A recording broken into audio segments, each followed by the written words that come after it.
نبی علیہ الصلاۃ والسلام کے ایک صحابی رسول گزرے ہیں جن کا نام سیدنا عقبہ بن عامر رضی اللہ تعالیٰ عنہ تھا۔ وہ ایک دن نبی علیہ الصلاۃ والسلام سے مسئلہ پوچھنے کے لیے آئے تو بڑے پریشان ہیں، بڑے خوف زدہ اور غم زدہ ہیں۔ یہ بات یاد رہے کہ صحابہ کرام رضوان اللہ علیہم اجمعین کی پریشانیاں اور اصحاب کے غم وہ دنیاوی لحاظ سے نہیں ہوا کرتے تھے۔ جس طرح آج ہم دنیا کے معاملات میں الجھ جاتے ہیں، پریشان ہو جاتے ہیں، اصحاب دنیا کے معاملات میں کبھی پریشان نہیں ہوا کرتے تھے۔ ان کو ہمہ وقت فکر ہوتی تھی تو اس بات کی ہوتی تھی ہماری آخرت کس طرح بہتر ہوگی۔ ہمیں تو آج دنیا کی پریشانیوں نے گھیرا ہوا ہے۔ کوئی اس وجہ سے پریشان ہے کہ میری اولاد نافرمان ہے، غلط رستے پہ چل پڑی ہے، اس وجہ سے بڑا پریشان رہتا ہوں۔ کوئی کہتا ہے میرا ذاتی مکان نہیں ہے، میں اس وجہ سے پریشان ہوں۔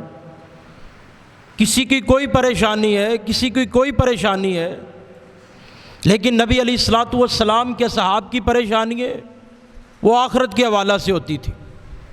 بس یہی سوچتے رہتے تھے پتہ نہیں ہمیں موت کہاں کب اور کیسے آئے گی، ہم مر جائیں گے، کل من علیہا فان، ہمیں قبروں میں دفنایا جائے گا، پھر ہمیں قبروں سے اٹھایا جائے گا، اللہ رب العزت کے سامنے ہمیں کھڑا کیا جائے گا، ہمارا حساب و کتاب ہوگا۔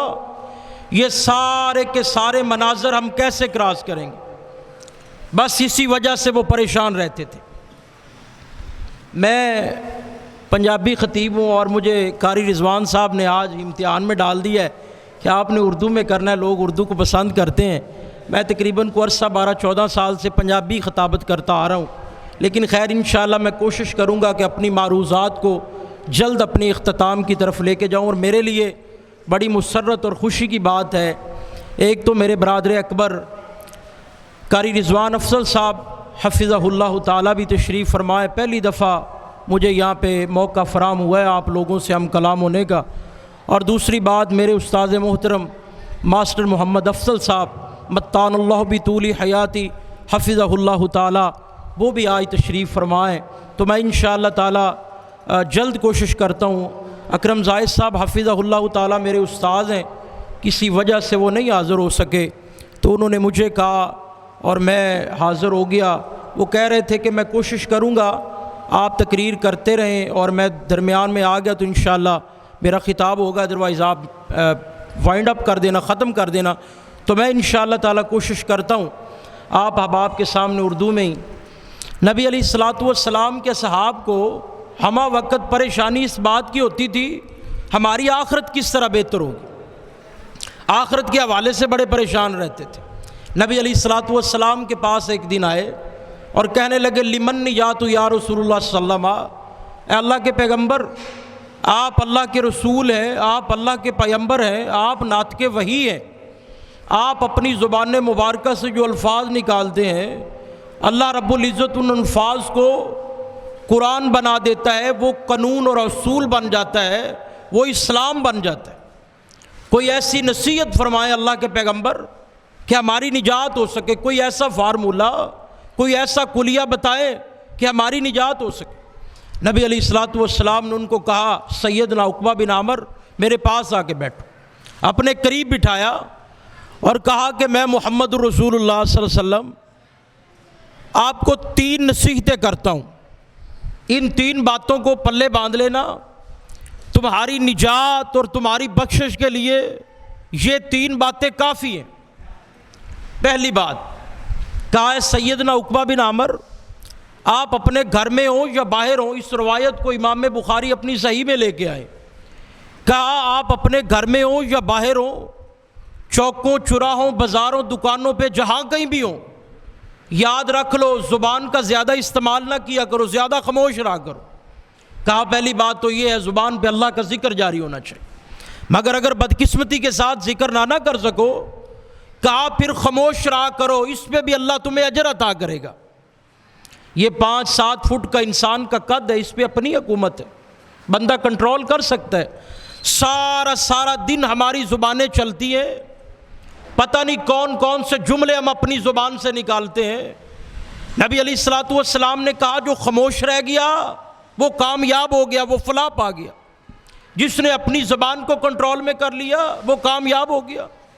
نبی علیہ الصلوۃ والسلام نے تو یہ بھی کہا تھا، صحیح مسلم بلوغ المرام میں حدیث آتی ہے، کہا دو چیزوں کی گارنٹی آپ دے دے، دو چیزوں کی، ایک اپنی زبان کی گارنٹی دے دیں، دوسری اپنے نفس کی گارنٹی دے دیں، میں محمد رسول اللہ صلی اللہ علیہ وسلم تم سے وعدہ کرتا ہوں اللہ سے جنت لے کے دوں گا، لیکن اس میں شرط یہ ہے کہ زبان کو اپنے کنٹرول میں رکھنا ہے، فضول باتیں نہیں کرنی، زبان سے وہ بات نکالے جو سننے والے کو بھی اچھی لگے، عرش معلیٰ پہ اللہ کی ذات کو بھی اچھی لگے، کہا وگرنہ خاموش رہیں۔ نبی علیہ الصلوۃ والسلام نے اس پہ دین اسلام کے اندر زبان کے معاملے پہ بڑی نبی علیہ الصلوۃ والسلام نے توجہ دلوائی ہے، کہا خاموش رہنا ہے۔ سیدنا ابو بکر صدیق اور سیدنا عمر فاروق رضی اللہ تعالیٰ عنہما، ایک دن سیدنا ابو بکر صدیق رضی اللہ تعالیٰ عنہ اپنی زبان کو پکڑ کے کھینچ رہے تھے۔ سیدنا عمر فاروق نے کہا یا ابا بکر صدیق، ابو بکر صدیق اپنی زبان کو کیوں کھینچ رہے ہو؟ کہا آپ نہیں جانتے سارے کے سارے مسئلے زبان کی وجہ سے سرزد ہوتے ہیں، جھوٹ زبان بولتی ہے، گلا شکوہ یہ کرتی ہے، بہتان بازی الزام تراشی زبان کی وجہ سے، جتنے بڑے دین اسلام کے اندر سنگین اور بڑے گناہ ہیں وہ زبان کی وجہ سے زرد ہوتے ہیں۔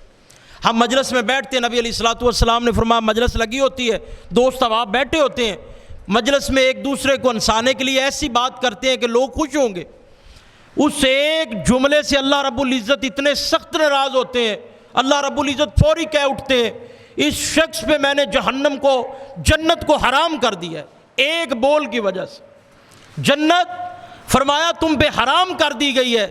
ہم بیٹھے بیٹھے نہ جانے پتہ نہیں کیسی اور کتنی باتیں اپنی زبان سے نکال دیتے ہیں، اور ان پہ ہمارا کوئی کنٹرول، کوئی خیال نہیں ہوتا کہ زبان سے کیا نکال رہے ہیں۔ ابھی آپ دیکھ لیں، یہ تو اپنی اپنی خوش قسمتی کی بات ہے، ہم نے نماز پڑھی، حضرت قاری صاحب قرآن پڑھ رہے تھے، کتنا سکون آ رہا تھا، کتنا اطمینان اور کتنا دل کو چین آ رہا تھا، 28 صفحے 3 صفحے تھی، اور ان کو پتہ بھی ہے کہ سوموار والے دن یہاں پہ انتہائی مختصر جی تربیتی نشست ہوتی، کوئی شخص بھی قرآن و حدیث سننے کے لیے تیار نہیں تھے۔ آپ دنیا کا سروے کر لیں، لوگ بازاروں میں راتیں گزار دیتے ہیں، ابھی دیکھ لیں 12 بجے تک یہ مارکیٹیں کھلی ہوں گی، رات 2 بج جائیں گے مارکیٹیں کھلی ہوں گی، سارا دن اور آدھی رات گزار دیتے ہیں مارکیٹوں میں، لیکن مجال ہے کوئی قرآن سننے کے لیے، کوئی نبی علیہ الصلوۃ والسلام کے فرامین سننے کے لیے 10-15 منٹ مسجد میں بیٹھتا ہو؟ نہیں بیٹھتے۔ اصحاب کی کیا کیفیت ہوتی تھی، مسجد میں بیٹھتے تھے تو سکون ملتا تھا، مسجد سے باہر نکل جاتے تھے اس طرح لگتا تھا جس طرح جان گھٹ رہی ہے۔ مثال نبی علیہ الصلوۃ والسلام نے دی، کہا مسجد میں صحاب رہتے تھے تو اس طرح رہتے تھے جس طرح مچھلی پانی میں رہتی ہے تو پورے اطمینان کے ساتھ رہتی، اس سے سکون رہتا ہے، پانی میں مچھلی کو نکال لیجئے گا تڑفنے لگ جاتی ہے۔ کہا اسی طرح ایمان والے انسان کی بالکل سیم یہی کنڈیشن ہوتی ہے، جب وہ مسجد سے نکلتے ہیں تو ان کا ایمان فوری طور پہ کہتا ہے اللہ رب العزت کی طرف دوڑو، لیکن یہاں آپ ہماری صورتحال دیکھ لیں، لوگ نہیں بیٹھتے۔ اللہ رب العزت ہمارے حال پہ رحم فرمائے۔ نبی علیہ الصلوۃ والسلام کے صحابہ تھے، ہمہ وقت یہی فکر ہوتی تھی آخرت کے لیے کچھ نہ کچھ کر لو۔ نبی علیہ الصلوۃ والسلام کے پاس قریب ہو جاتے تھے، آپ کی زبان مبارکہ سے نکلنے والے جملوں کو اپنے دل و دماغ کی زینت بنایا کرتے تھے، ایسے ان کے مرتبے نہیں بنے، ایسے نہیں کہا گیا قرآن میں رضی اللہ عنہم ورضوا عنہ، اللہ ان صحاب پہ راضی ہو گیا اور صحاب اللہ پہ راضی ہو گئے۔ وہ نبی علیہ الصلوۃ والسلام کے شاگرد تھے، گھٹنے ٹیک کے نبی علیہ الصلوۃ والسلام سے انہوں نے علم سیکھا تھا، ہر وقت اسی کوشش میں لگے رہتے تھے کہ ہماری آخرت اللہ بہتر بنا دے کسی نہ کسی طریقے سے۔ نبی علیہ الصلوۃ والسلام نے کہا، سیدنا عقبہ بن عامر، پہلی نصیحت یہ ہے زبان کو اپنے کنٹرول میں رکھنا ہے، فضول نہیں بولنا، اپنے کنٹرول میں زبان کو رکھنا ہے، یہ پہلی نصیحت ہے۔ نجات اور بخشش کے لیے پہلا اصول یہ ہے کہ اپنی زبان کو اپنے کنٹرول میں رکھنا۔ کہا دوسری نصیحت، ایک دور آئے گا، وہ دور فتنوں کا دور کہلائے گا۔ اس دور کے اندر لڑائیاں، جھگڑے، قتل و غارت عام ہو چکی ہوگی۔ لوگ لڑائی کرنے سے گریز نہیں کریں گے، مول خریدیں گے، لڑائی لڑنے سے پیچھے نہیں ہٹیں گے۔ کہا ایسا دور آ جائے گا، قتل و غارت ہر طرف عام ہو چکی ہوگی۔ جب ایسا دور آ جائے گا، تم نے اپنے گھروں کی چار دیواری میں پناہ لینی ہے، بازاروں کی زینت نہیں بننا، بازاروں کی رونقیں نہیں بننا، گھر کی چار دیواری کے اندر اپنا فارغ وقت جو ہے وہ گھر میں گزارنا۔ کہا سب سے اچھا وقت تو وہ ہے وَأَنَّ الْمَسَاجِدَ لِلَّهِ فَلَا تَدْعُوا مَعَ اللَّهِ أَحَدًا، یہ مسجد سب سے بہترین جگہ ہے تمہارے سکون اور تمہارے اطمینان کے لیے، ذکر کے لیے۔ سب سے بہترین اللہ کی اس روح زمین پہ اگر کوئی ٹکڑے ہیں تو وہ مساجد ہے۔ کہا وہاں پہ بیٹھو گے تو تمہیں کوئی نقصان نہیں ہوگا، اس کے علاوہ بہترین جگہ جو ہے وہ تمہارا گھر ہے۔ تمہیں دکان پہ سکون نہیں مل سکے گا، تم اپنی دکان پہ، بازاروں پہ محفوظ نہیں رہ سکو گے۔ محفوظ کہاں رہو گے؟ یا مسجد میں رہو گے یا اپنے گھر میں۔ کہا فارغ وقت اپنے گھر میں گزارنا ہے۔ ویسے بھی دنیاوی لحاظ سے آپ دیکھ لیں، عقل مند انسان، پڑھا لکھا، جو دین کا بھی فہم رکھتا ہو، ساتھ ساتھ دنیاوی علم کو بھی سمجھتا ہو، وہ بندہ آپ کو کبھی بھی کسی چوک، کسی بازار، کسی دکان پہ ایسے کھڑا نظر نہیں آئے گا۔ کام کاج تو جا سکتا ہے لیکن ایسے کھڑا آپ کو کہیں نظر نہیں آئے گا۔ یہ تربیت محمد رسول اللہ صلی اللہ علیہ وسلم کی ہے۔ آپ نے کہا اپنا فارغ وقت گھر میں گزارنا ہے۔ محدثین نے اس کے بارے میں یہ بھی لکھا ہے کہ اس سے مراد ہرگز یہ نہیں ہے کہ اپنے کاروبار چھوڑ دیں، کام کاج چھوڑ دیں اور گھروں میں بیٹھ جائیں، نہیں۔ کہا جو فارغ وقت ہے وہ اپنا گھر میں گزاریں۔ لوگ کہتے ہیں چلو آؤٹنگ کے لیے نکلتے ہیں، کوئی کہتے ہیں وہاں پہ چلتے ہیں، ادھر چلتے ہیں۔ جس جگہ زیادہ رش ہوگا، جس جگہ پہ زیادہ تماشا ہوگا، ہم اسی جگہ پہ جاتے ہیں، وہاں مزہ آئے گا۔ جبکہ نبی علیہ الصلوۃ والسلام نے کہا محفوظ تب رہو گے جب اپنے گھر میں رہو گے۔ کہا دوسری نصیحت یہ ہے اپنے گھر کے اندر ٹھہرنا ہے، بازاروں کی رونقیں اور زینتیں نہیں بننا، گھر میں رہنا ہے۔ یہ دوسری نصیحت۔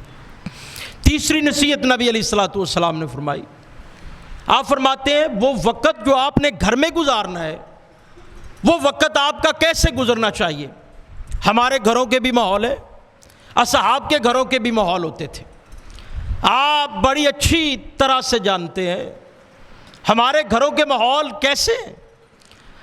سب سے پہلے ہم اس بات پہ توجہ دیتے ہیں کہ ہمارے گھر کے اندر ایک اچھی سی LCD ہونی چاہیے جس پہ ڈرامے اور فلمیں باقاعدہ طور پہ دیکھے جاتے ہیں۔ اور پھر اسی پہ بس نہیں، سارا خاندان ملتا ہے، اسی LCD کے سامنے باپ بھی بیٹھتا ہے، ماں بھی بیٹھتی ہے، نوجوان بیٹیاں اور نوجوان بیٹے بھی بیٹھتے ہیں۔ آج کون سا دن ہے؟ آج سوموار کا دن ہے، فلاں ڈرامہ آئے گا۔ آج جمعے کا دن ہے، فلاں ڈرامہ آئے گا۔ اس دن یہ ڈرامہ آئے گا، وہ سارا گھر مل کے ڈرامے دیکھتے ہیں۔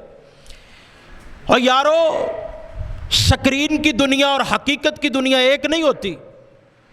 جسے تم سکرین میں دیکھتے ہو، حقیقت کی دنیا میں اپلائی کرو گے تو پھر ذلیل و خوار ہوگے۔ نبی علیہ الصلوۃ والسلام نے کہا وہ وقت گھر میں گزاریں تو کیسے گزاریں؟ گھروں کا ماحول اسلامی بنائیں۔ ہمارے گھروں کے اندر اسلامی ماحول آج ڈھونڈنے سے بھی نہیں ملتا۔ ہے کوئی ایسا بندہ جو اپنی بیوی سے اس وجہ سے لڑا ہو کہ یہ نماز نہیں پڑھتی؟ گھر کا ماحول ہے نا، سب سے اہم ترین گھر کے ماحول بنانے میں جس کا کردار ہوتا ہے وہ عورت کا ہوتا ہے۔ ہمارے گھر میں رہنے والی ہماری بیوی بے نماز ہے تو گھر کا ماحول کیسے اسلامی ہوگا؟ جب ماں بے نماز ہے تو باقی نوجوان بچے وہ کیسے نماز پڑھیں گے؟ نبی علیہ الصلوۃ والسلام نے کیوں کہا تھا کہ سنتے اپنے گھر میں پڑھنی ہے؟ مسجد کی نسبت سنتے گھر میں پڑھنے کی زیادہ فضیلت ہے۔ کس لیے کہا تھا؟ اس لیے کہا تھا کہ سنتے گھر میں پڑھو گے، بچے دیکھیں گے تمہیں کہ بابا روز یہ کام کرتے ہیں، یہ کام کوئی عظیم کام ہے۔ یہ گھروں کو اب اسلامی بنایا جا رہا ہے۔ اصحاب کے گھر ایسے اسلامی تھے، ان کے ماحول ایسے تھے، گھروں میں نماز پڑھتے تھے، کثرت سے پڑھتے تھے، نفل نوافل پڑھتے تھے، سنتوں کا اہتمام وہ گھروں میں کیا کرتے تھے۔ جو وہ نبی علیہ الصلوۃ والسلام سے سنتے تھے، دیکھتے تھے، وہی کرتے تھے۔ سمینا و اطانا سن لیتے اور مان لیتے، فوری طور پہ مان لیا کرتے تھے۔ ہماری زندگیاں گزر گئی ہیں 40 50 60 سالہ ہماری زندگیاں گزر چکی ہیں، ہمیں خطبات سنتے ہوئے، ہمیں جمعے سنتے ہوئے، ہمیں دروس سنتے ہوئے، بڑی بڑی کانفرنسیں ہوتی ہیں، کانفرنسیں سنتے ہوئے ہمیں زندگیاں ہماری بیت چکی ہیں، 40 50 60 سالہ زندگیاں بیت چکی ہیں۔ لیکن مجال ہے بڑے بڑے علماء، بڑے بڑے محدثین کو ہم نے سنا ہے، بڑے بڑے مفتیان کو سنا ہے، اس کان سے سنتے ہیں، اس کان سے نکال دیتے ہیں۔ کوئی فائدہ نہیں ہوگا کسی کا دروس سننے، کوئی عالم ہو، کوئی حافظ ہو، کوئی قاری ہو، کوئی شیخ ہو، کوئی محدث ہو، تب فائدہ ہوگا جب کسی کی بات کو سن لیا جائے، پھر پلے باندھ لیا جائے۔ یہ صحابہ کا عمل تھا، وہ نبی علیہ السلام سے سنتے تھے، فوری طور پہ پھر اس بات کو پلے باندھ لیا کرتے تھے۔ اب گھروں کو انہوں نے اسلامی بنایا ہوا تھا، ماحول کیسا تھا؟ گھروں کے ماحول ان کے اسلامی ماحول تھے، گھروں میں نماز پڑھتے تھے، قرآن کثرت سے پڑھا جاتا تھا۔ جس گھر کے اندر قرآن پڑھا جائے اس گھر کے اندر نبی علیہ السلام نے فرمایا سورہ بقرہ پڑھی جائے، جادو جنات سوال ہی پیدا نہیں ہوتا، وہاں ٹھہر جائیں۔ آج سروے کر لیں 90% لوگوں کے گھروں میں جنات ٹھہرے ہوئے ہیں، وہ پریشان کرتے ہیں، لوگ پریشان ہیں، وہ کہتے ہیں ہم بیمار ہیں۔ کوئی کس وجہ سے مبتلا ہے پریشانی کے اندر، کوئی کس وجہ سے؟ نبی علیہ السلام نے کہا تھا گھر میں قرآن پڑھا جائے، اللہ کی رحمتیں اترتی ہیں، اللہ کی رحمتیں نازل ہوتی ہیں اس گھر کے اندر۔ جس گھر میں قرآن پڑھا جائے فی الفور اللہ کی رحمتیں نازل ہوتی ہیں۔ کہا گھر میں رہنا ہے تو کس طرح رہنا ہے، یہ تیسری نصیحت ہے۔ کہا جو فارغ وقت آپ کا گھر میں رہنا ہے تو کس طرح رہنا ہے؟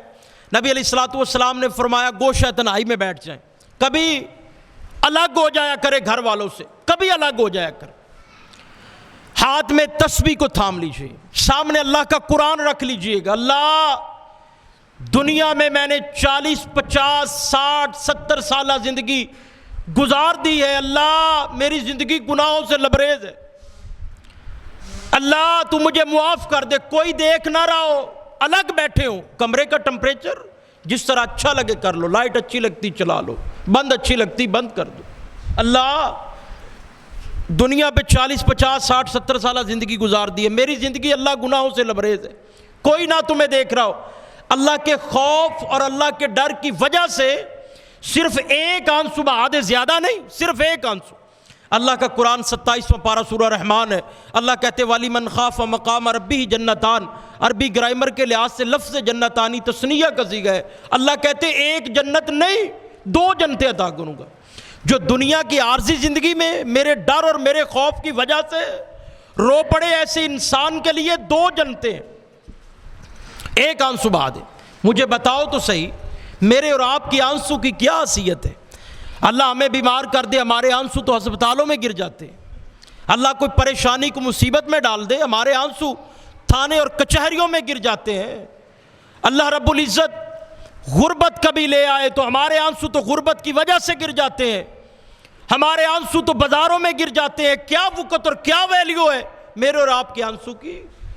ہم تو بے بسی کا کہیں رونا روتے ہیں، لوگ رو رو کے اپنے آنکھوں کے آنسو ختم کر بیٹھے، کوئی حیثیت نہیں۔ دنیا والے کے سامنے جتنا مرضی بے بسی کا رونا رو لو، وہ تمہارا مذاق اڑائیں گے، تمہیں روتے ہوئے دیکھ کے وقتی طور پہ وہ خاموش ہو جائیں گے، لیکن بعد میں کسی جگہ پہ بیٹھیں گے تمہارے رونے کا مذاق اڑائیں گے۔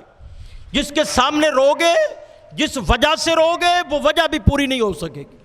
اللہ کہتے آؤ میرے سامنے رو، گناہوں کو یاد کر کے صرف ایک آنسو، مجھے میری عزت کی قسم ہے جہنم کو حرام کر دوں گا، 2 جنتیں عطا کروں گا تمہیں، 2 جنتیں۔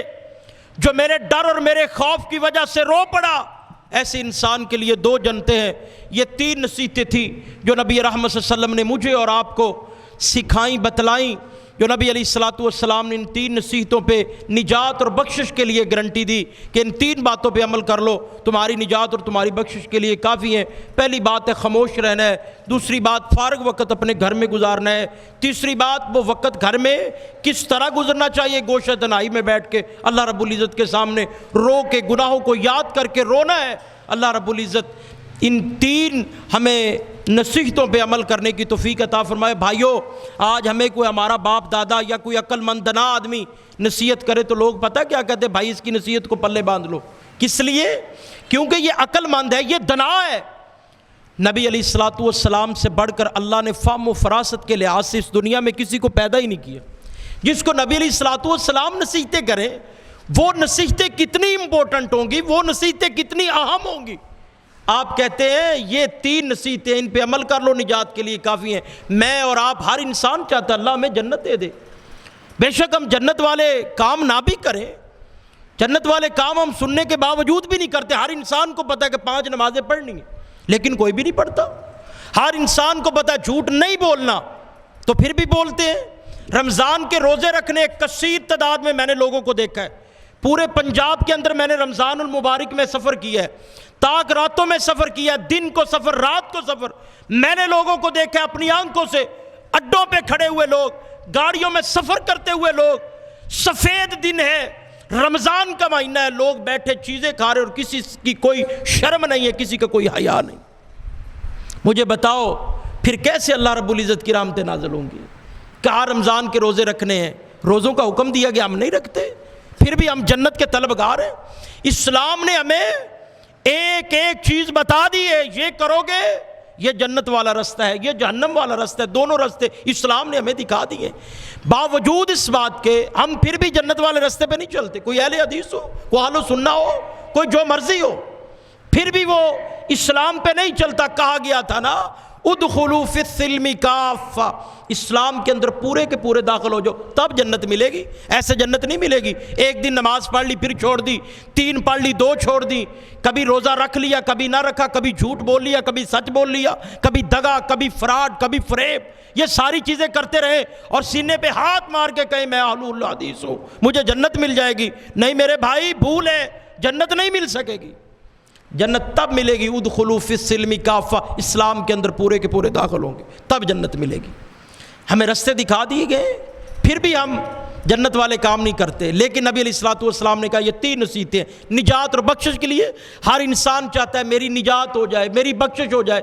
کبھی نہیں دیکھا آپ نے جب میت کو سامنے رکھ دیا جاتا ہے، ہر ایک انسان کی کوشش ہوتی ہے، کئی نصیحت پہلے ہی کر جاتے اپنی زندگی کے، میرا جنازہ وہ پڑھائیں، میرا جنازہ فلاں شیخ صاحب پڑھائیں، میرا جنازہ وہاں وہ پڑھائیں، نصیحت کر کے جاتے ہیں۔ کوئی کہتے ہیں میرا جنازہ میرا بیٹا پڑھائے، وہ عالم ہے، میرا جنازہ میرا بیٹا پڑھائے گا تو مجھے زیادہ سکون ہوگا، جس طرح وہ پڑھائے گا درد دل کے ساتھ، کوئی اور نہیں پڑھا سکے گا۔ نصیحت کرتے ہیں لوگ، کس لیے کرتے ہیں؟